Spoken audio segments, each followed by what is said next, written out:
পাঙ্গাস মাছের নাম শুনলেই অনেকেরই গায়ের মধ্যে গিনগিন করে। অনেকে তো নাম শুনতেই পারে না। আসলে পাঙ্গাস মাছ যে এত মজা হয়, আর বিশেষ করে আমার কাছে খুবই মজা লাগে পাঙ্গাস মাছ। আমার খুবই পছন্দ। আজকে হচ্ছে আপনাদের মাঝে শেয়ার করব পাঙ্গাস মাছের খুবই সাধারণ একটা রেসিপি। আর আজকে আমি একদমই অল্প করে তেল মশলা দিয়ে, তারপরে হচ্ছে শুধু কাঁচামরিচ দিয়ে পাঙ্গাস মাছটা রান্না করে দেখাবো।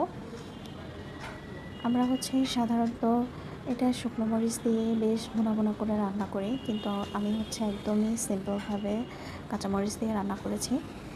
আর পাঙ্গাস মাছটা হচ্ছে আমরা না ভেজে কিন্তু খেতে পারি না, হালকা একটু ভেজে নেই, হালকা করে হলেও ভেজে নিতে হবে।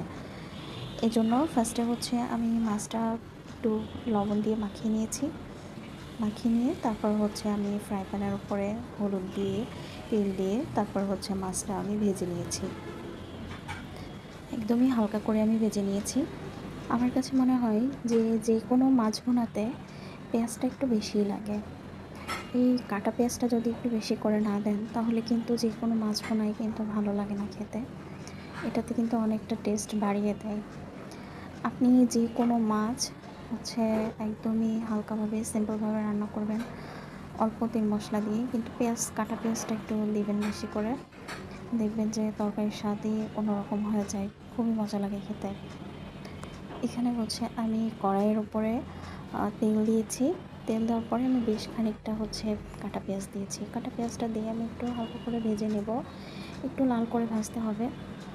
তারপরে হচ্ছে আমি এর মধ্যে সব মশলাই, আপনারা দেখুন যে সব মশলাই কিন্তু আমি অল্প অল্প করে দিয়েছি।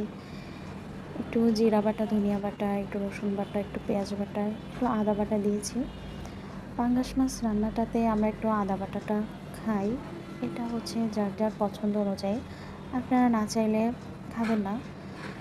তারপরে হচ্ছে আমি ওটা একটু পানি দিয়ে মশলাটা বেশ ভালো করে কষিয়ে নিয়েছি। মশলাটা ভালো করে কষানো হয়ে গেলে আমি ঝোলের পানি দিয়েছি 3 কাপ মতো। ঝোলের পানিটা ফুটে উঠলে তারপর হচ্ছে আমি মাছটা দিয়েছি। মাছটা দিয়ে আমার এই যে ঝোলটা একটু শুকিয়ে গেলে তারপর হচ্ছে আমি মাছটা নামিয়ে নিয়েছি। আমার রান্না কেমন হয়েছে আপনারা জানাবেন। সবাই ভালো থাকবেন। আল্লাহ হাফেজ।